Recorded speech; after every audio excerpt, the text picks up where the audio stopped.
Throughout history, we, as humans, have used the power of our minds to achieve incredible and amazing feats. In reality, our minds are simply tools we use to create our thoughts. And the quality of our thoughts determines the quality of our experiences. A simple shift in perception will quickly and easily improve how you feel and what you believe is possible, helping you to achieve all of your personal goals,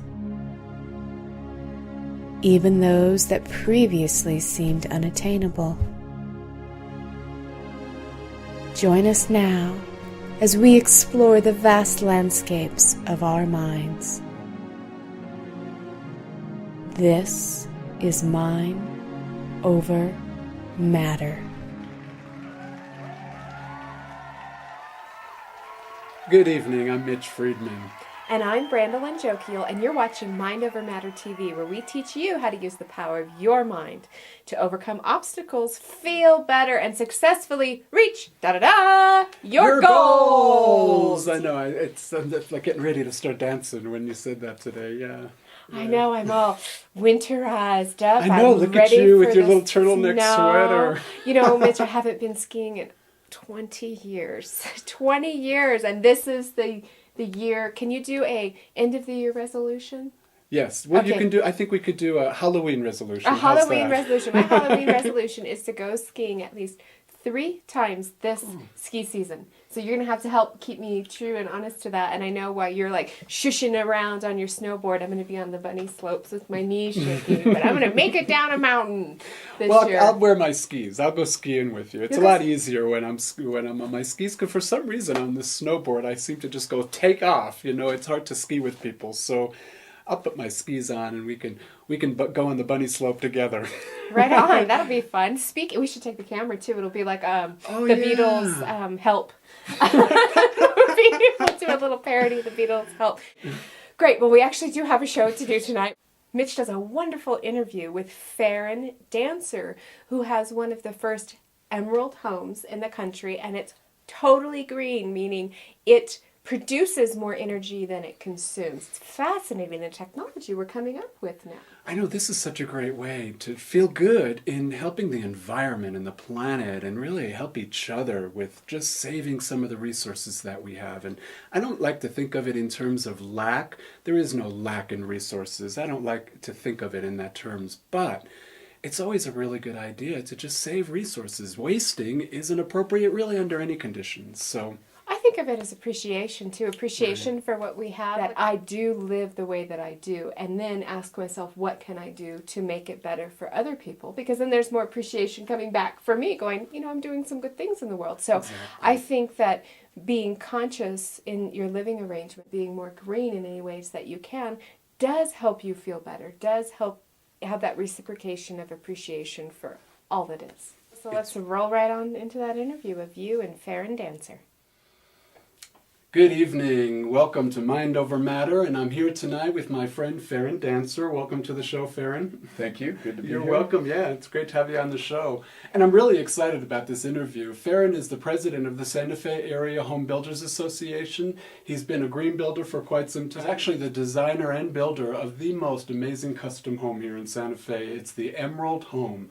And it's incredible. I did a walkthrough this morning.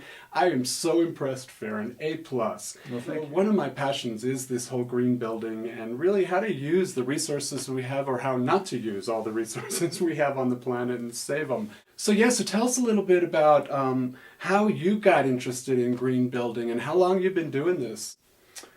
Well, I got interested in green building in the 70s when I was living in a rather sustainable community in Northern California. We had community gardens, we had water conservation. Water was a big issue there. This is where I raised my older children, starting in the early to mid 70s. And this community was pretty sustainable, like I said. We got into solar installations, and my first building project was done from completely reclaimed wood from buildings we tore down and pulled all the nails out of the 2x and then reused it. So, and then during that same period, I helped found the local recycling.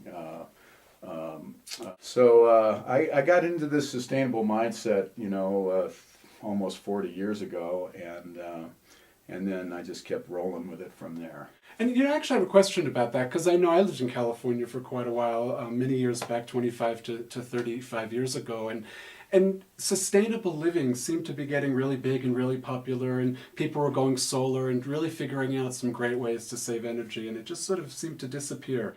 And did it disappear because I moved to New Mexico, or did it disappear across the country? I've always kind of been curious about that. Are we just a little bit behind the times here in New Mexico, or? Well, in some respects, yes, and in some respects, I think we're even ahead of the times. Well, we are now. now that we have the Emerald House right here in Santa Fe.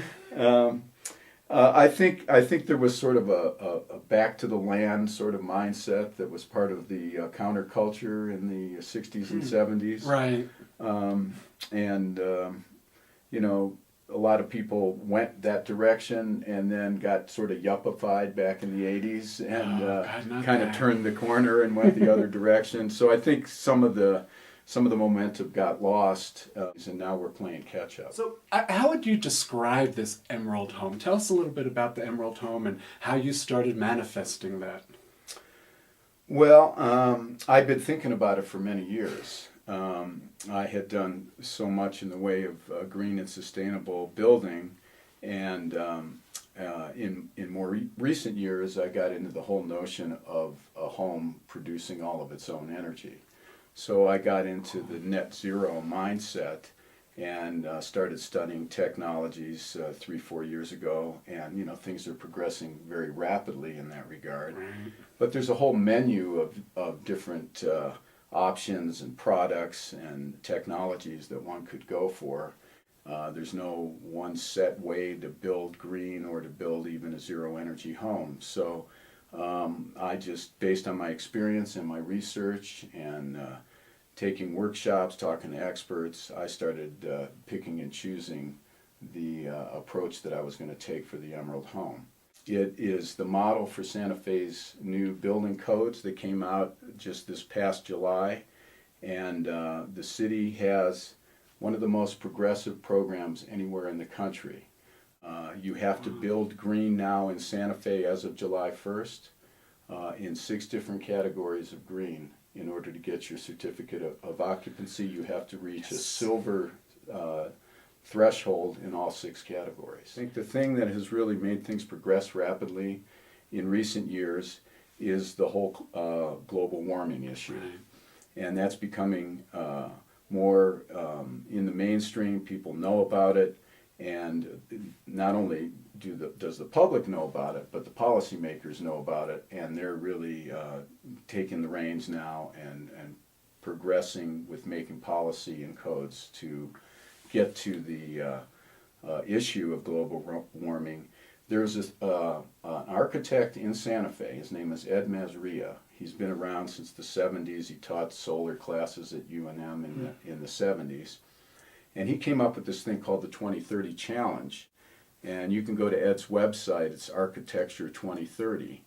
And Ed's 2030 Challenge is basically about getting the building sector, which accounts for more than half the greenhouse gases in the United States. So if we're going to turn the global warming issue around, building both residential and commercial is one of the huge places we have to start.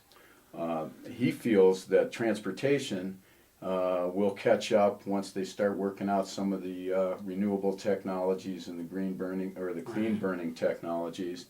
But the building sector, when you build a house that's energy inefficient, it's going to sit there for 50, 60, 80 years just, using a lot of energy and emitting a lot of greenhouse gases. So this is a big issue, and in order to meet the 2030 challenge, which is 0 carbon emissions from all new construction by 2030, everybody has to climb on board, and the city of Santa Fe did.